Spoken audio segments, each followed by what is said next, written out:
The mountain's interior was hollow, I discovered, and graced with soaring architecture unique to its creators.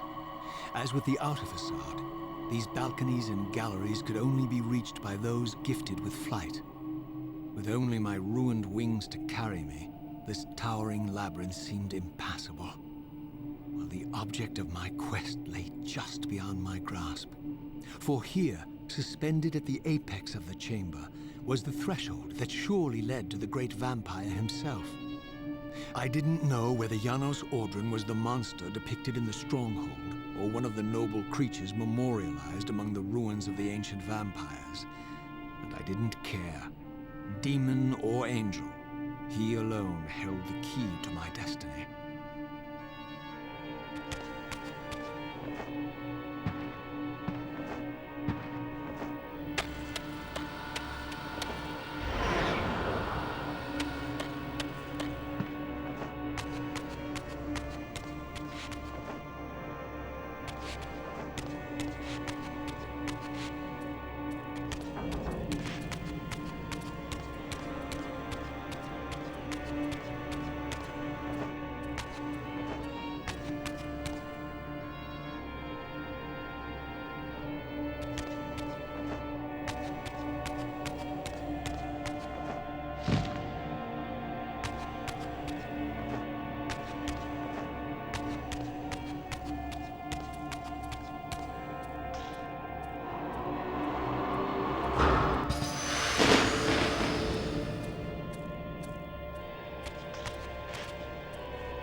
Janos Audron.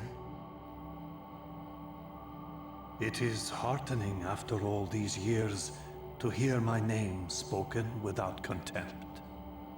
Raziel? My child, what have they done to you? I have been dragged through hell and back. All it seems to reach this moment. But I don't yet know why. For thousands of years I have waited, alone here, losing faith. At the time of the binding, 9 guardians were called to serve the pillars, and I was summoned as the 10th guardian, the keeper of the Reaver, the weapon of our salvation. Over time, our race died out, until I alone remained, sustained only by my obligation to you and by my guardianship of the blade. And the other 9? Why did their guardianship not sustain them? I don't know. As our race dwindled, the humans prospered. I have watched over the centuries as our history faded into myth and finally receded altogether. The humans have forgotten us entirely and claimed the pillars for themselves, wholly ignorant of their true purpose. To them, I am merely a devil, the origin of their vampire plague. Why would the pillars summon human guardians then, if they are meant to be served by vampires? The pillars choose their guardians from birth, Raziel, and vampires are no longer born. This is the crux of our dilemma, and this is the terrible irony. With their vampire purge, the members of the Circle have assaulted the very architects of the pillars they are sworn to protect. They have embarked on a treacherous path. With every vampire they kill, the humans are slitting their own throats. They know I'm up here, beyond their reach, and it terrifies them.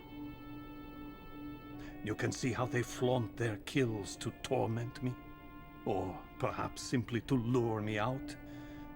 They have this foolish notion that destroying me will somehow topple our entire bloodline. Thankfully, we're not that fragile. I have seen them mustering their forces in the village below. Yes. I don't know what they're plotting, but I fear our time may be bitterly short. Mankind seems to have brought you only torment and grief. You must hate them. They fear what they don't understand, and they despise what they fear. But no, I do not hate them. Vorador does. He has suffered much. He cannot forgive them. Should they be forgiven?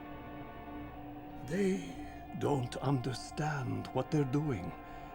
They are simply unenlightened and vulnerable to manipulation.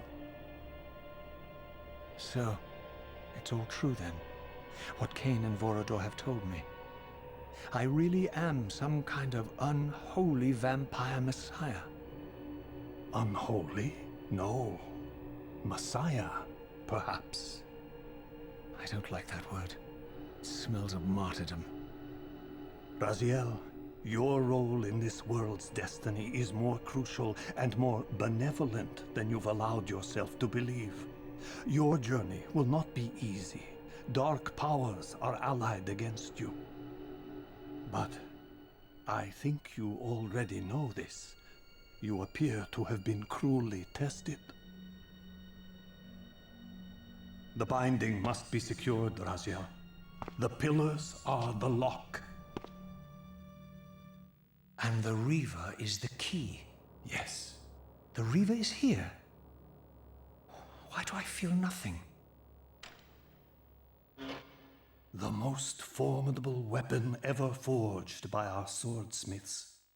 They infused the blade with vampiric energy, empowering the Reaver to drain our enemies of their precious lifeblood. As Janos presented the blade, an inexplicable sense of dread crept over me, more palpable than anything I'd felt before. I I was at once horribly repelled by the sword, and yet irresistibly compelled to touch it, to take it up. Please, take it away from me.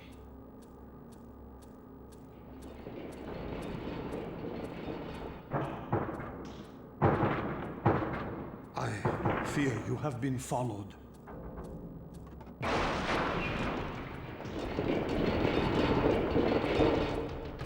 You must save yourself, Raziel. Janos! No!